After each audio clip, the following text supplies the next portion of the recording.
ാണ് രാജ്യത്തെ എന്നല്ല ലോകത്തിലെ തന്നെ വിനീത പറഞ്ഞ പോലെ വാണിജ്യ ഭൂപടത്തിൽ വിഴിഞ്ഞം അടയാളപ്പെടുത്തി കഴിഞ്ഞു ഇതിനോടകം എന്നുള്ളതാണ്. അതാണ് സാധാരണ കണക്ക് കൂട്ടിയതിലും അപ്പുറത്തേക്ക് വിഴിഞ്ഞം കൈകാര്യം ചെയ്യുന്ന കപ്പലുകളുടെ എണ്ണം വർദ്ധിച്ചത്, വിഴിഞ്ഞം കൈകാര്യം ചെയ്യുന്ന കണ്ടെയ്നറുകളുടെ എണ്ണം ഈ രൂപത്തിൽ വർദ്ധിച്ചത്.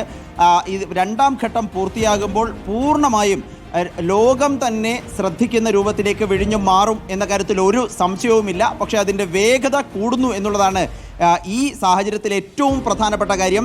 വിഴിഞ്ഞ പദ്ധതിയുടെ നിർമ്മാണ വേഗത കൂടുന്നു. 2028 എന്നുള്ളത് 2 വർഷം മാത്രം ബാക്കി നിൽക്കെ ഈ ബെർത്ത് ഈ രൂപത്തിൽ 2000 മീറ്റർ എന്ന രൂപത്തിലേക്ക് മാറുന്നു. 4 കിലോമീറ്റർ എന്ന രൂപത്തിലേക്ക് പുലിമുട്ടിൻ്റെ നീളം മാറുന്നു. അപ്പോഴേക്ക് കൂടുതൽ മദർഷിപ്പുകൾ വന്നാൽ അവർക്ക് ഒരുമിച്ച് നിൽക്കാൻ കഴിയുന്ന രൂപത്തിൽ, അവർക്ക് ഒരുമിച്ച് കൈകാര്യം ചെയ്യാൻ കഴിയുന്ന രൂപത്തിൽ 100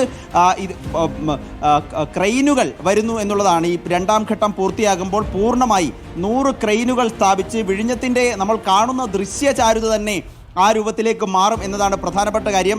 നമ്മളിതിൻ്റെ മേന്മ പറയുമ്പോൾ തന്നെ കേന്ദ്ര സർക്കാർ അവഗണിക്കുകയാണെന്ന വിമർശനം വി ശിവൻകുട്ടി കേന്ദ്ര മന്ത്രി പങ്കെടുക്കുന്ന പരിപാടിയിൽ, അദാനി ഗ്രൂപ്പിലെ കരൺ അദാനി അടക്കം പങ്കെടുക്കുന്ന പരിപാടിയിൽ വിമർശനം ഉയർത്തിയത് വളരെ പ്രധാനമാണ്.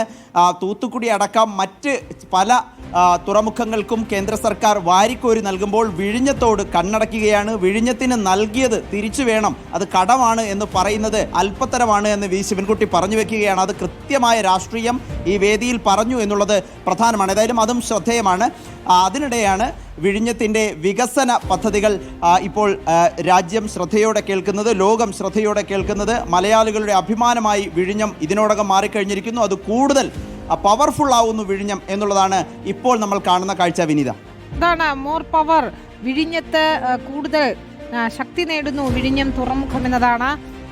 കേന്ദ്ര സർക്കാരിനെ വിമർശിച്ചുകൊണ്ടാണ് ഇപ്പോൾ മന്ത്രി വി ശിവൻകുട്ടി സംസാരിച്ചത്. വിഴിഞ്ഞത്തോടും കേരളത്തോടും അവഗണന എന്നാണ് അദ്ദേഹം പറഞ്ഞത്. കേരളത്തിന് വേണ്ടത്ര പരിഗണന ലഭിച്ചില്ല എന്നുകൂടി മന്ത്രി അവിടെ ഉദ്ഘാടന പ്രസംഗത്തിൽ പറയുകയുണ്ടായി, സ്വാഗതം പറഞ്ഞുകൊണ്ട് പറയുകയുണ്ടായി. ഏതായാലും പക്ഷേ വിഴിഞ്ഞം സംബന്ധിച്ചിടത്തോളം നമുക്ക് അഭിമാനം നൽകുന്ന നേട്ടം തന്നെയാണ് വിഴിഞ്ഞം തുറമുഖത്തിന് ഓരോ മാസവും ഉണ്ടായിക്കൊണ്ടിരിക്കുന്നത് എന്ന് തന്നെ നമ്മൾ പറയേണ്ടി വരും. രണ്ടാം ഘട്ട നിർമ്മാണ പ്രവൃത്തികൾ മുഖ്യമന്ത്രി പിണറായി വിജയൻ അല്പസമയത്തിനകം ഉദ്ഘാടനം ചെയ്യാൻ പോവുകയാണ്. നമുക്ക് കാണാം വിഴിഞ്ഞത്തിൻ്റെ ആകാശ ദൃശ്യങ്ങൾ നമുക്ക് കാണാൻ സാധിക്കും.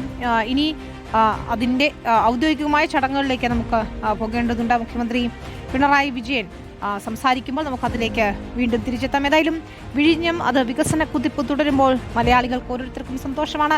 ലോകത്തിലെ ഏറ്റവും പ്രധാനപ്പെട്ട വാണിജ്യ തുറമുഖമായി വിഴിഞ്ഞം മാറുകയാണ്. ഏറെ സന്തോഷം നൽകുന്നത് തന്നെയാണ്.